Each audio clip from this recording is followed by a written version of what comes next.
Hey guys, how's it going? Hi everybody.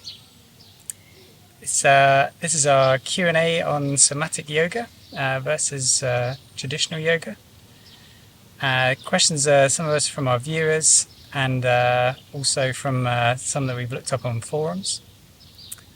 So just the kind of like the basic things that people are unsure of, or obviously if you're learning at a distance, it can be a bit challenging. So we appreciate that. So we're trying to help people out.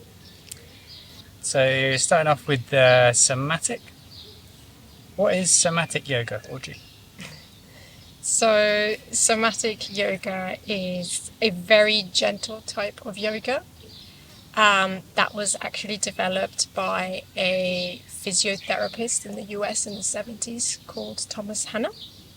And he created somatic yoga because the Western world from when yoga came into the Western world, it has very much been seen as a form of fitness, of like gym, get super ripped and all that.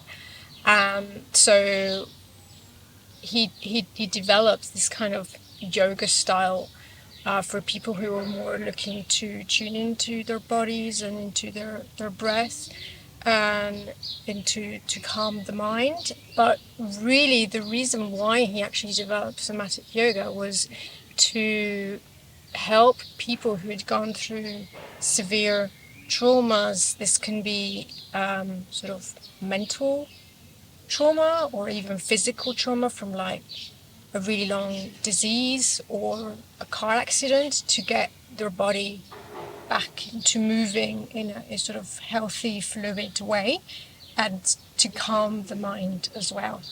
In a nutshell, what somatic yoga, in fact the word is taken from the Greek. Soma means body. Yeah.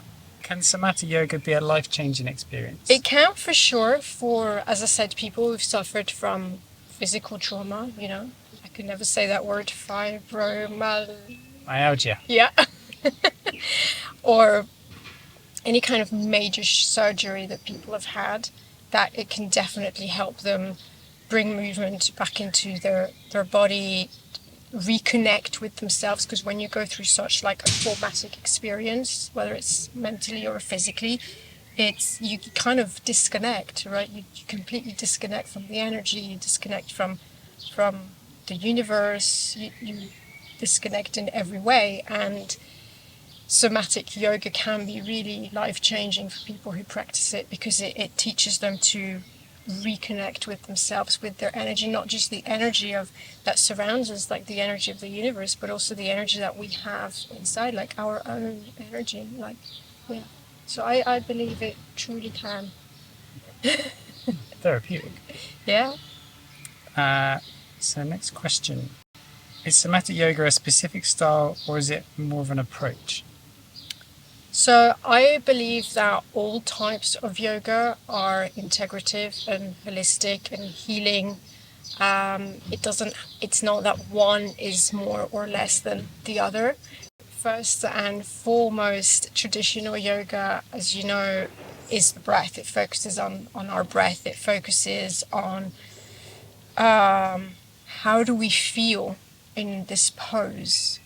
And there's this really big misconception, particularly in the Western world, and I totally include Europe in this, that, as I said before, yoga is a form of physical exercise, like getting ripped, like going to the gym. And it really isn't, because if you practice traditional yoga, even if you do hatha, if you do vinyasa, even if power yoga, if you have the right teacher who really teaches you how to integrate yourself in your body, how to find healing, even when you do power yoga, to take your breaks, to come back to your breath all the time. It's the same in all the styles of yoga. I think I'm kind of sidetracking. I forgot what the question. I think it's just part of yoga. It's just another branch of yoga. Like you have yin and hatha and vinyasa. You have somatic, which is extremely healing. Just like all the others, somatic is probably, like I said, extremely beneficial for people who have suffered any kind of trauma, or who are elderly, or who have difficulties, or who have physical pains and really struggle to move about in their daily life. And the exercises of somatic yoga can really help them to bring movement, mobility back into the body. But in essence, it all has the same principle. It's the breath. It's uniting your mind, your body. It's not being aware of the pose. It's not being like, oh, where is my leg, or how high is my arm.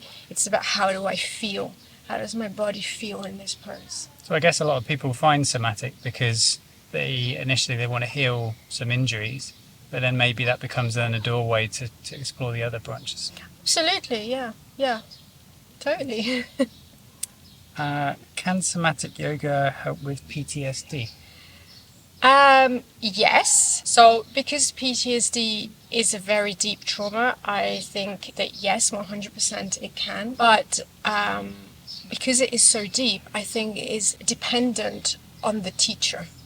Like, you know, when you speak to someone, sometimes you don't like someone's voice, or there's an energy, or you just there's something, and you can still feel that even through a camera, even like looking at your computer screen, right? Yeah. So I think people who suffer from something that is so deep, yes, it can help, but it can also trigger. It depends if you have a really soft and gentle teacher who's really like guiding you, and you feel supported.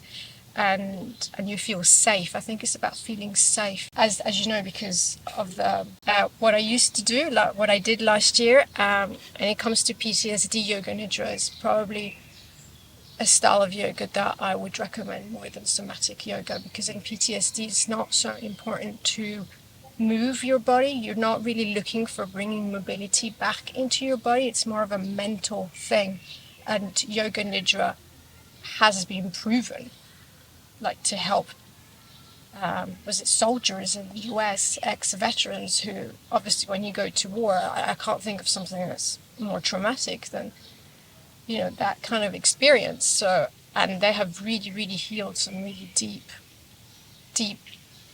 profound wounds.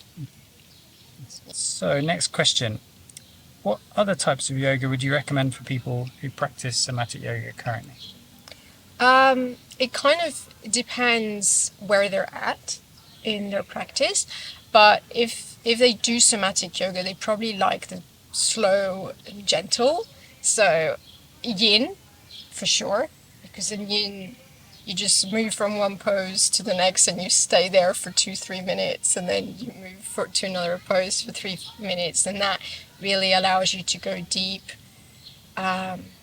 into your emotions, and acknowledge your emotions, get to understand how you work at a deeper level. Hatha, definitely, because Hatha is not necessarily a difficult type of yoga. In fact, in my humble opinion, I don't think there's any type of yoga that is difficult, because you always choose how far you want to go. So if you don't want to do this pose, or you want to modify this pose, there's nothing wrong with that. It's just part of the journey. So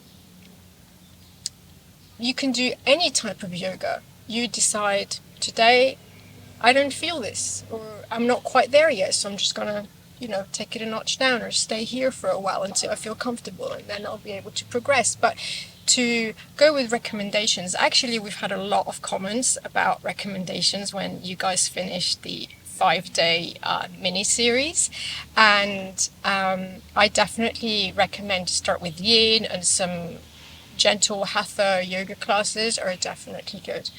And maybe we should create a playlist. Yeah, I think put a playlist together.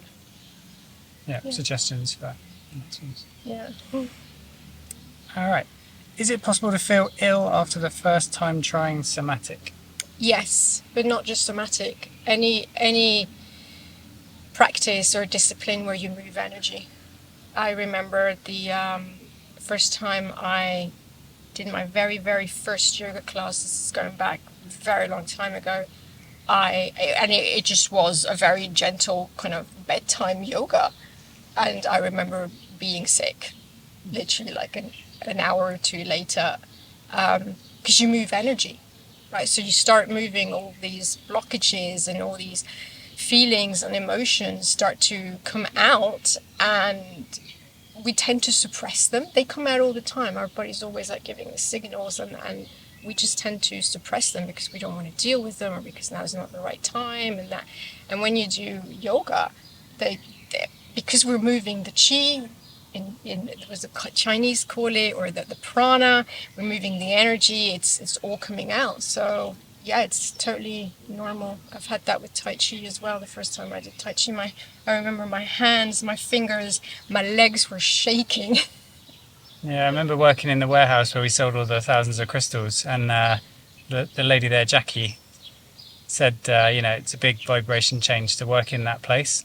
And I didn't necessarily think much of it. And then after 10 days of working there, I had the worst cold ever, and I was off for a week. Yeah. And I felt really bad because when you start a new job, you want to impress. Yeah. And then when I came back, she said, "Yeah, that's totally normal. Happens to loads of people because you're working in a sort of vibration, and then you move up with the crystals, and they just clears everything through. Absolutely. Clears out the old." Yeah. Next question: what are the benefits of practicing somatic yoga? You'll get rid of all aches and pains. You'll strengthen muscles and ligaments without becoming bulky. Yoga in general, even if you do vinyasa yoga, you will not have that bulkiness, but it definitely helps with mobility, with range of motion, with releasing kind of soreness in the hips. A lot of our emotions are stored in the hips. Your hips is a very big carrier because it's our pelvis. It's the connection between the upper and lower body. In fact, a lot of people commented that after doing some our somatic yoga classes, they'd feel like a huge release in the hips. So it has a lot of benefits. Also mentally, it's more like mental clarity, and you're doing some things like self-care. You're doing something for yourself. You're taking that moment for yourself to move mindfully, to breathe. I always tell, yoga is about breathing. That's the first most important thing. That's what yoga is about, is your breath. And it's not difficult to see when you think that women who give birth, they go through some of the more strongest, more like pains that childbirth can be. And what does everybody tell you? Breathe through it, and it really helps. And through the practice of somatic yoga, you learn to breathe, you learn to connect with your body, you learn to move with your breath, and that prepares you then for other styles of yoga which are also gentle. And it's just like it's a journey, it's a whole journey. Somatic yoga is an excellent way to start your yoga journey. As I said, if you have aches, you have pains, you're not too mobile, you're a bit maybe scared of the more traditional yoga, because let's face it, on Instagram and stuff, you see some crazy stuff that, I can't even do some of the stuff. Yeah, I think that puts people off. Yeah, because they sort of think that's what you're supposed to do. Yeah. Be able to do. Yeah, and it doesn't matter. In I think it was day 4 of the yoga series, I incorporated, because the mantra is change, right? Accept change. So I incorporated some more traditional yoga poses, and there's tree pose, and there's warrior 3. And it doesn't matter if your toes are on the mat or if they're like right by your groin. The purpose of tree pose is to open the hip. Whether your toes are on the mat or your legs right up, you're still opening the hip. No. The rest is balance. Well, thank you very much for watching, guys. We really appreciate all the lovely comments and support that comes through, and it really has kind of blown us away. We didn't maybe the most optimistic how things would go, but if you've got any more questions, or if there's anything you're unsure of, just put them in the comments, send us a message. We're happy to help at all times. Yeah, thank you very much. Thank you for your support. Like Will said, it's really has blown us away. No, yeah. It still does. It still does, yeah, every day. Thanks, guys. You. Bye-bye. Bye. Bye.